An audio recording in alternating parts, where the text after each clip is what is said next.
Man, did you see? I forget why I posted. It was like a bit ago. There was like a meme I posted or whatever from like one of Rocky's like just effing like comments or whatever, like author's notes on one of his books. Yeah, I don't remember what it said, but I saw that. It's like I'd probably like find it real quick actually if I just like scroll up a bit. Yeah, we don't have to read the whole thing, but it's like Yeah. Believe in yourself. I know you can do it. Doesn't seem to be something anyone's ever thought about me as a child. For certain reasons, I was at the hospital and had a suppository put into me. exactly, yeah, that's I'll do it myself, I'd said.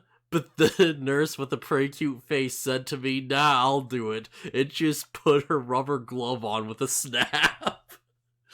I've been thinking about my childhood. Suppositories always made fevers go down quicker, so even if I yelled, I can do it, I would be told, no, your father will do it. Why does everybody want to put suppositories into me so bad? Like, what is the fate of the is the rate of pew and roll on the floor really that high? This was in an official JoJo's book. Never change a Rocky. Man, I'm definitely gonna put that to the YouTube upload, cause screw it. Oh, it's so good. But yeah.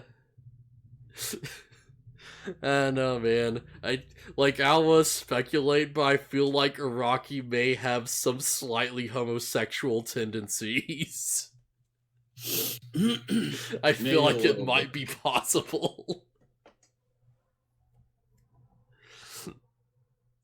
Sorry, what are you saying? Yeah. Nothing. Just yeah, maybe. Yeah. So yeah, we should really get with the podcast because we're starting really late at this point. Yeah. So hey, Justin Oz here. Yo, how like everyone else had to like have Doberman sacrifice himself, and then to all come to a big character moment and stuff, and like define like their character arc to actually get their megas in the real world, because people can't just fuse with Digimon normally. Yeah, Rio just off-screened all that, I guess. Either that, or he could just do it whenever anyways. To be fair, Rio's had like a year in the digital world to go through whatever. I don't think that like would help. I don't know about the whole like Doberman thing. Maybe it just shot off and gave him the power. I don't know.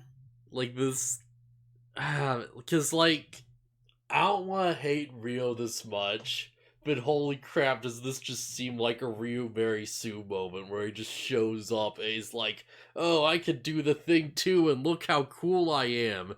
And everyone's just like, damn it, that Ryu is he's so refreshing as a spring breeze, you know?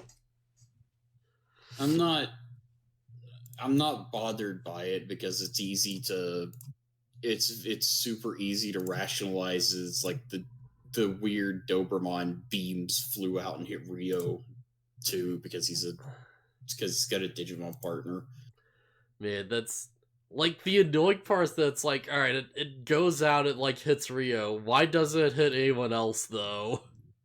Nobody else has mega forms. But he didn't either. He just had an ultimate. Yeah, if anything, like, what was his name? Like, Kazu? No, Kenta. Yeah, Kenta's the one with Marine Angemon, right? Yeah.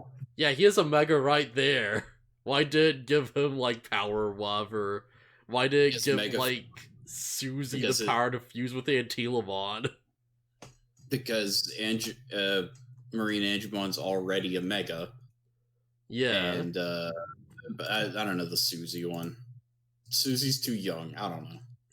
Like, Garchomon should be able to evolve back up into Andromon, why not Kazu? You know? It's like, the more you think about it, the less sense it really makes. I don't know if High Andromon existed, but it would have been a good excuse to have like High Andromon be a biomerge. High Andromon is like a Biomerge would have been pretty rad, honestly. Like, just like emerges with where he's like able to do all the crazy attacks and stuff he always wanted to do because he's like a Digimon expert, so he knows. Yeah. Despite all that, though, Garchomon puts in some work. Yeah, like I didn't realize how much Garchomon fights in these episodes. As annoyed as I am with Rio, like everyone else definitely gets their moments. Like crap, like even Kenta and Marine Angemon. Yeah, Marine Angemon gets their moment. I think like Susie and Antilamon get their moment. Like, holy crap. Like, they're just going for it. I like Susie's moment. It's kind of weird, but I like it. Where she finally gets to do a card slash. Yeah, with a card that she probably shouldn't be able to use, according to Rio. Remember, device cards are only for the top tier tamers. Yeah, I guess Susie's a top tier tamer then. I guess so, because he gave her a device card and then she used it. Can Antilamon turn to like Raziomon or something? Because that'd probably be a cool bow merge. Like, there's definitely like animal like angel Digimon that exists that Susie could turn into. Well, it just turned into Cherubimon. Man. Well, that's be kind of more humanoid, I feel like, because, like, you know, you're adding that human element to it, right? Yeah. Well, then, Kazu fusing with Garchomon to make High Andromon wouldn't make any sense, because High Andromon's way more machine than human. In fact, he gets rid of a lot of his human components. Yeah, but it's still, like, humanoid enough, you know? Like, I could see someone bow merging into, like, a Saber Leomon, but I could totally see them becoming, like, I don't know, like Seraphimon or something. Like, I feel like that makes complete sense. But yeah, so Rio just, like, shows up to, like, save a bunch of people, like, save the day and stuff. And he's like, hey, I'll fight this, like, agent off as you just do your thing. And it's like, alright, I guess Rio's got this. He fights the strangest agent so far, because it's so bestial. Yeah, it's like a weird gorilla monster. Like, it growls and has like a mouth and everything, and it's like, why does it need that? Yeah. It's just like an extension of this like almost unfeeling robot creature. Why did it create like a goblin monster with a mouth, and it growls and grunts and like, it seems so inefficient. Yeah. Granted, it does try to bite someone at some point, but like, I feel like that feels like a plot thing they designed, and it's like, let's give it a mouth so it can try to bite somebody, but it's like, it doesn't make any sense. Yeah, it's this weird thing where it's like, it's honestly probably one of the stronger feeling agents too. Yeah, it looks meaner. Yeah, it doesn't look sterile and like inorganic. It like puts up a good fight against these guys. Like, it holds its own. Almost like you could mistake it for an actual Digimon, I feel. Yeah, which is honestly really cool. Like, yeah, I'm just saying a lot of these agents should appear in the card game. That'd be really rad.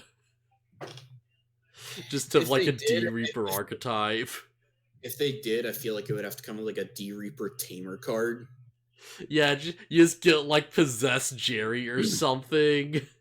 No, wait, you just get Jerry in general. And it's like, oh, when Digimon dies, gain so-and-so memory or whatever. Turn the Jerry card into the creepy D-Reaper Jerry. Yeah.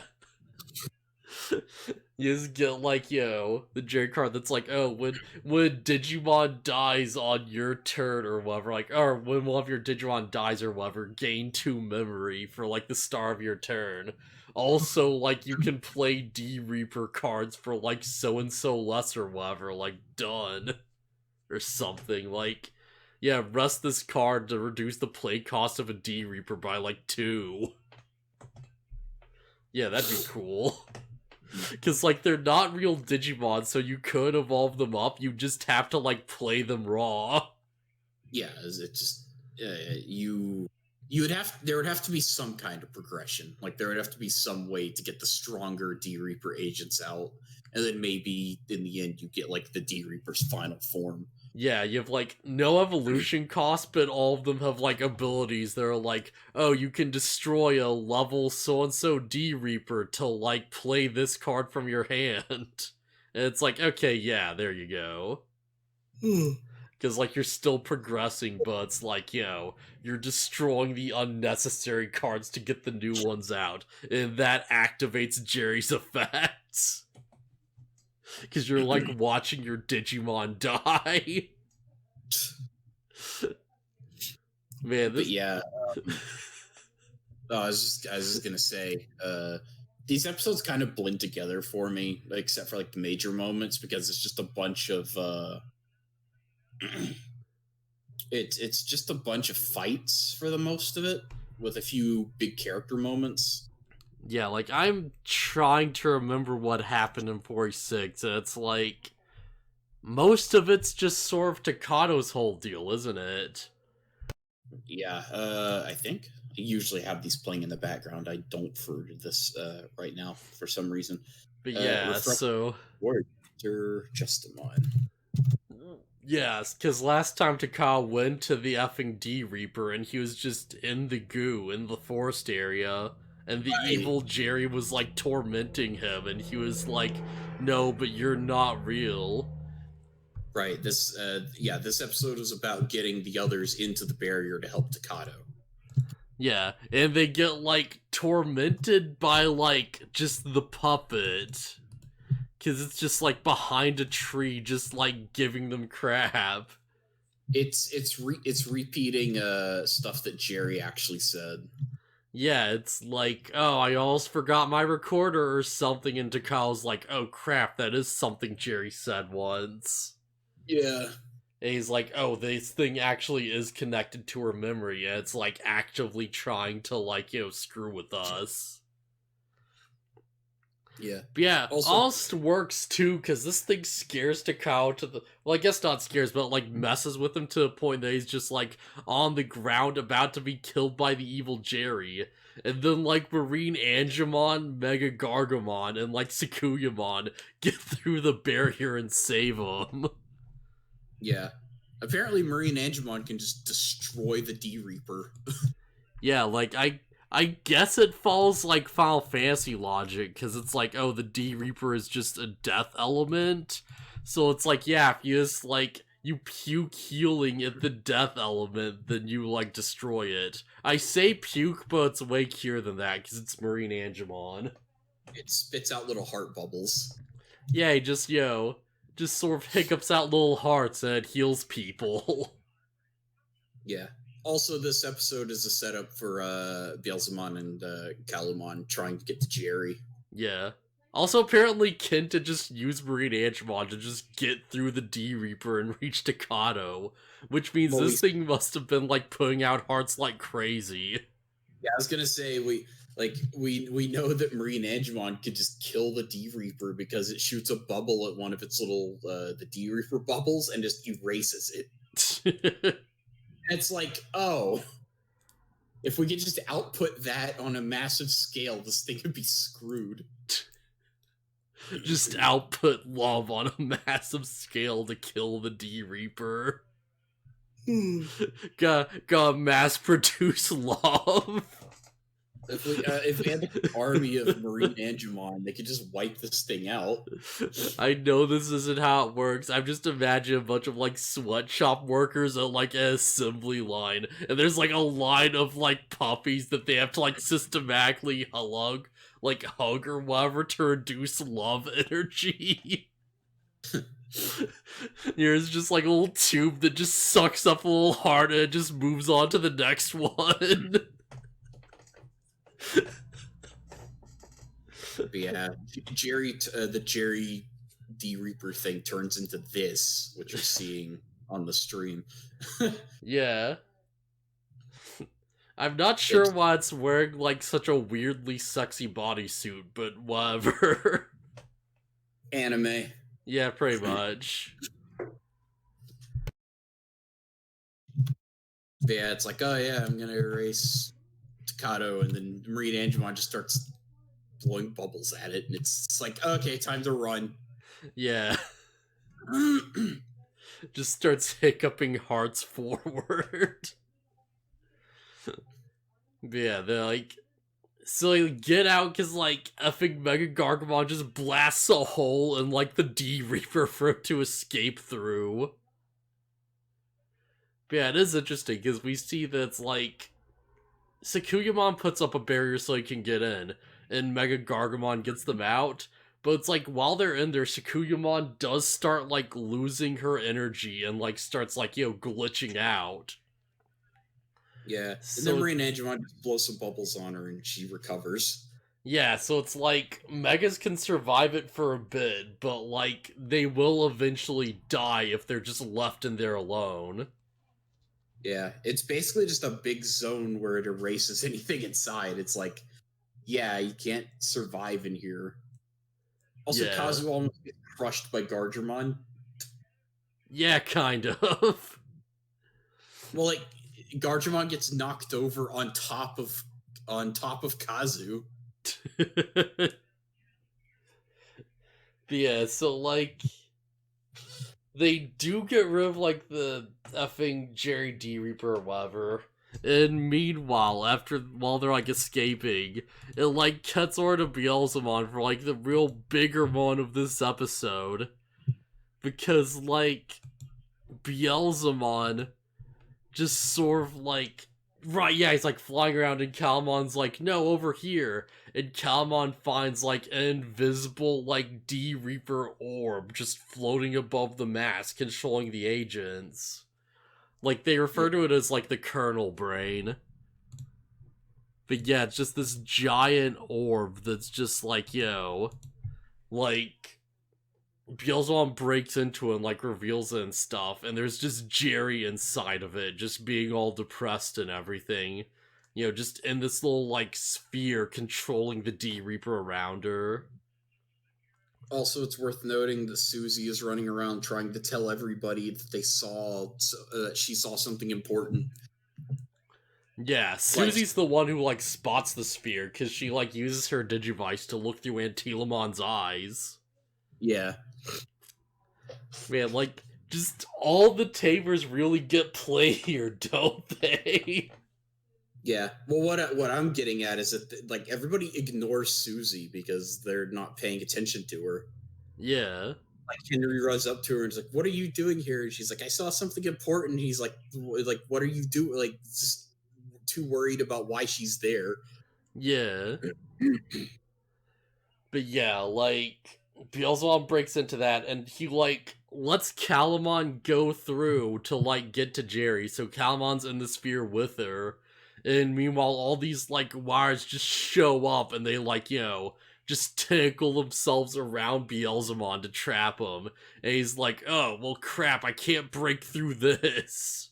And then he falls asleep for some reason. Yeah, I assume they just, like, like, he drains so much energy trying to break him that it just sort of knocks him out a bit. Because it's, like, Sure. D-Reaper and stuff. Yeah. But yeah, he eventually does snap out of it. But yeah, and meanwhile, the others are fighting that giant D-Reaper agent that's like a big gorilla monster or whatever, the feral one. Yeah. It throws a rock at Justimon, and Gargemon blows up the rock. Yeah. Which, I mean, I don't think he needed that, but thanks for the assist. Hey, it's fine. Rocks don't have power levels, so you can just blow it up. Yeah. But yeah, like, more importantly, it's like they're fighting it, and it's like a struggle to actually deal with. And Antilamon's like, oh, I'll just grab this thing's cord and, like, pull it down so that, it can't dodge attacks. We just get a nice clean on the cord. And, Yeah, like, that's Gargemon, Justamon take out the cord together. Yeah, that's the point where it tries to, like, bite Justamon, and it's like it's about to, but then it shows Antilamon grab the cord and pulled it away. Yeah. So, like, Antilamon gets played too, and it's great. Yeah. I think it happens in a later, like, in the second to third episode of this, but there's a point where Gargemon just jumps into the front lines of a fight. Yeah. And I think it's like knocked back out, but, he sure tried. Yeah, it's notable that, like, champion level Gargemon is just like, let's do this, and just jumps in. Yeah, like, I feel like part of this is because they're actually being smart about this, so it's like, alright, well, not everything the D-Reaper puts out is a big mega level threat. So, like, the main heroes are off dealing with the big stuff, all like, Gargemon, the others are, like, playing assist, or, like, they're taking out, like, smaller forces in the background or whatever, and you get to, like, see enough of it to be like, oh yeah, like, they're helpful on their own level, basically. Everybody gets to do something. Yeah. Everybody gets their moment. Even Alice gets her moment to just walk away and be a ghost. I can't remember if you actually watched it once I talked about it, but yeah, it's crazy, isn't it? Yeah, what the heck even is this? Like, if it's meant to be that she just walked into the distance and, like, you don't see her again. No, she walks halfway down the street and vanishes. It's like, she's a ghost. I hope I pause this at just the perfect time for people to see that she's fading away, like she becomes transparent. Yeah, like halfway down the screen. Like there's no justification for this other than her being like a ghost or something. Like, I don't think her dad will have lived on the digital world or anything like that. It has to be this. You can be a ghost and also a tamer. Holy crap. Maybe for a little bit, because Doberman didn't last long. Man, I'm trying to think, like, are there any tamers who have, like, died in this series? Like, actual kids? Himekawa? Maybe. Himekawa could just show up as a ghost with Tapermon. Nah, we concluded that story, and she's never coming back.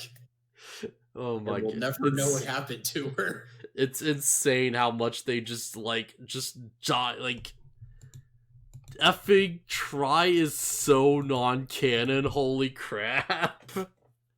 Like, that story is done and buried, like, completely. They don't even have a justification for Genai not being evil anymore. It's just over. Yggdrasil just decided to not be evil anymore. Yeah. Like, that, outside of a quick shout to Meikuma, that story could not have mattered less. Holy shit. Like, even Omnimon Merciful Mode doesn't even come back. Like, it's over. Yeah. Heck, Ty's not even all that worried about it when Genai pops up. Yeah, he just pops up and everyone's like, oh, hey, Genai, yeah, you're a cool dude who's never done anything evil or weird. I'm sure you definitely wouldn't look the tears off of a dying orphan. Genai pops up in Ty's room and his immediate reaction isn't Agumon, shoot him. Like, it's like, okay, Try didn't happen, right? Yeah, Try just doesn't exist anymore. Yeah, so they all like, I think everyone just gets their moment. Episode 46 happens. Lots of setup, it feels like, but yeah, lots of action too. Yeah. Mostly set up for the episodes to come. Yeah. For like It's not like this is uninteresting. It is. It's like good rhyme, good characters, all stuff going on. But it's like, it feels like 47, 48 goes so much further.